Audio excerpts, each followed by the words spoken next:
Jeddah മുനിസിപ്പാലിറ്റിയുടെ മേൽനോട്ടത്തിൽ national parking കമ്പനിയാണ് electronic paid parking സംവിധാനം ഇന്നലെ മുതൽ നഗരത്തിൽ നടപ്പാക്കിയിരിക്കുന്നത്. ജിദ്ദ നഗരത്തിൽ ക്രമാതീതമായി വർദ്ധിച്ചുവരുന്ന ട്രാഫിക് കുരുക്ക് നിയന്ത്രിക്കുന്നതിന്റെ ഭാഗമായാണ് പുതിയ പാർക്കിംഗ് സംവിധാനം ഏർപ്പെടുത്തുന്നതെന്ന് കമ്പനിയുടെ chief operation officer Hafiz Azubair media വണ്ണിനോട് പറഞ്ഞു. As emphasized, this is a joint project supported by the traffic police, by the regular police, by the municipality, and it is intended to organize and alleviate the traffic and congestion problems in the crowded downtown area of Jeddah. പുതിയ സംവിധാനത്തെക്കുറിച്ച് പൊതുജനങ്ങളെ ബോധവൽക്കരിക്കുന്നതിനായി ഫ്ലെയറുകളും parking ഗൈഡുകളും company പുറത്തിറക്കിയിട്ടുണ്ട്.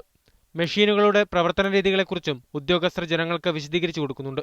Electronic paid parking സോണിൽ വാഹനം park ചെയ്ത് തൊട്ടടുത്തുള്ള pay and display മെഷീനുകളിൽ നിന്ന് തങ്ങളുടെ പാർക്കിംഗ് ഏരിയ നമ്പർ നൽകി മുൻകൂട്ടി ടിക്കറ്റ് എടുക്കണം. മണിക്കൂറിന് 3 റിയാലാണ് ഫീസ് ഈടാക്കുന്നത്. 50 ഹലാലയുടെ കോയിൻ നിക്ഷേപിച്ചോ ഇവാലറ്റ് സിസ്റ്റം ഉപയോഗിച്ചോ മെഷീനിൽ നിന്ന് ടിക്കറ്റ് എടുക്കാം.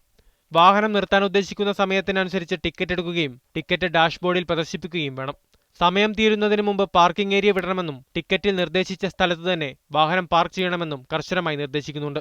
നിയമം ലംഘിക്കുന്നവരുടെ വാഹനം പിടിച്ചിടും. പിഴയും വാഹനം നീക്കം ചെയ്യുന്നതിന്റെ ചെലവും ഇവരിൽ നിന്ന് ഈടാക്കുകയും ചെയ്യും. ജിദ്ദയിലെ ഗതാഗത കുരുക്കിന്റെ പ്രധാന കാരണങ്ങളിലൊന്നാണ് അശാസ്ത്രീയമായ പാർക്കിംഗ് സംവിധാനം.